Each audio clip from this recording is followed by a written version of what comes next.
நேற்று ஒரு cut health consultation பண்ணியிருந்தேன் என்னுடைய ப்ரோக்ராமில் ஒருத்தங்க ஜாயின் பண்ணுறதுக்கு. அந்த பையன் வரும் 25 வயசு தான். அந்த பையனோட சம்பளமே ஒரு 30,000 40,000 தான். ஆனால் 1.5 வருஷத்தில் கட்டில் நிறைய காம்ப்ளிகேஷன்ஸ் ஹாஸ்பிட்டல் டாக்டர் அலைஞ்சு 1.5 வருஷத்தில் 5 லட்சம் ரூபா கிட்ட செலவு பண்ணிட்டும் ஒரு 10% கூட இம்ப்ரூவ்மெண்ட் இல்லை. ஸோ அவங்க சொல்கிறாங்க பாருங்கள், எல்லா மாதிரி தான் அவங்க எல்லாருக்குமே நமக்கு இன்றைக்கி என்ன இருக்குது, புவர் லைஃப் ஸ்டைல் இருக்குது. Late night eating, alcohol use பண்ணியிருக்காங்க, வெளியில் சாப்பிட்ருக்காங்க, வேலை அது இதுன்னு சொல்லிட்டு கான்ஸ்டிபேஷனில் ஸ்டார்ட் இருக்குது. வெறும் ஒரு மலச்சிக்கல்லாம் இன்றைக்கி அப்பா மலச்சிக்கல் தானப்பா, கொஞ்சம் நார்ச்சத்து சாப்பிடு, தயிர் மோர் குடி அப்படின்னு எல்லாரும் ஜஸ்ட் ஈஸியாக சொல்லிட்டு போயிடுவோம். அந்த ஸ்டேஜ்லேயே பண்ணால் ரைட்டு, பட் அதெல்லாம் இக்னோர் பண்ணிவிட்டு தென் மோஷன் அர்ஜென்சி வர ஆரம்பிச்சது.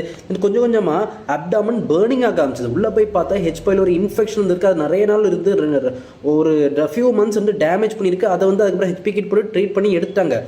ஆனாலும் அந்த இஷ்யூ ரிசால்வ் ஆகல. ஹெச்பைலோரியா டிஸ்ட்ராய் பண்ணியாச்சு, பட் உள்ளே இருக்கிற இஷ்யூ இன்னும் ஃபுல்லாக குணமாகல. ஏன்னா பாக்டீரியா மட்டும்தான் கொண்டு இருக்காங்க. உள்ளே இருக்க டேமேஜ், உள்ளே இருக்கிற ஃபங்க்ஷனல் கேஸ்ட்ரோ இன்டெஸ்டினல் இஷ்யூஸ் சரியாகலை. அதுக்கப்புறம் 6 to 7 எண்டோஸ்கோப்பி எடுத்து திரும்ப பார்த்து எல்லாமே செக் பண்ணிட்டு டாக்டர்ஸ்க்கு என்ன பண்ணுன்னே தெரில. இப்படி சுற்றி கொலனோஸ்கோப்பி எடுத்து அதுவுமே நார்மலாக இருக்குது. ஆயுர்வேதா போயிட்டு அதுக்கப்புறம் கடைசி என்கிட்ட வந்திருக்காங்க. இப்போ 1 month இந்த ப்ரோக்ராமில் நல்ல ரிசல்ட் பார்க்குங்க. ஏன்னா சில பேசிக் அண்டர்ஸ்டாண்டிங் என்னது, எப்படி, அதுக்கு என்ன பண்ணணும், சில தேவையான விஷயங்கள், டயட், சப்ளிமெண்ட், ஃபிசிக்கல் ஆக்டிவிட்டி எல்லாம் பண்ணணும்.